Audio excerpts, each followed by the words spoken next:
This week I'm down in Tampa, Florida, because it's the annual SOFIC.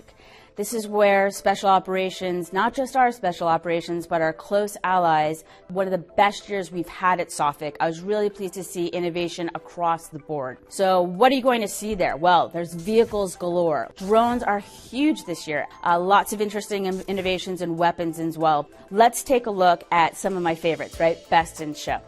Let's start with drones, Switchblade. Now this is made by AeroVironment. These are the kinds that can be backpackable. You put it in your backpack, shoot out of tubes, rocket out of tubes, and they provide those teams on the move with eyes in the sky. But even more, the Switchblade loaded up with miniature missiles. A miniature missile can do a lot of damage. We're talking about taking out a compound. Why I also like it, force protection. This is a drone that they can shoot off. They don't have to be able to see the threat. The drone can hunt the terrorist itself, locate it, adjust itself. If a car is moving, for example, adjust and still seek out that target. Most importantly, very minimal to no collateral damage. Next, vehicles. M-Razor plus Drone Slayer. Kid you not. So this is a souped up M-Razor with all that ATV off-roading power that's also going to be able to slay drones. It's going to jam them so that enemy drones can't attack our forces. This isn't something that maybe was a concern for us when we're dealing with onesies and twosies terrorists, right? But if we're dealing with state-on-state conflict, we can expect they will also have drones. Let's take a look at weapons. I'm going to have to go with the Gazelle.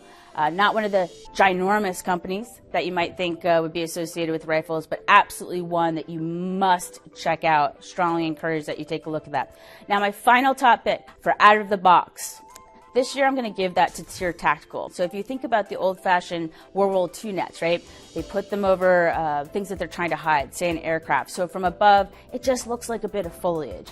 This isn't even 2.0. It's way beyond that. What it does is it hides you, whether you're a sniper, whether you're a vehicle. This camouflage net is going to not just defeat the person looking around, so you're going to blend into the foliage. It's also going to defeat some of these optics that I'm concerned about.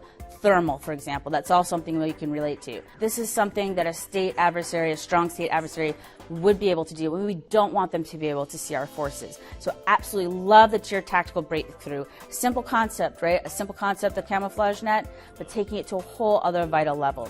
I was very pleased to see that SOCOM is being incredibly forward-leaning in terms of realigning towards a threat if we should have to go to war against another state. Let's hope it never happens. What we need to do is make sure that we're prepared in advance. And what I saw very clearly is both industry and the special operations community is taking it extremely seriously and making sure that they continue to dominate in the next wars to come.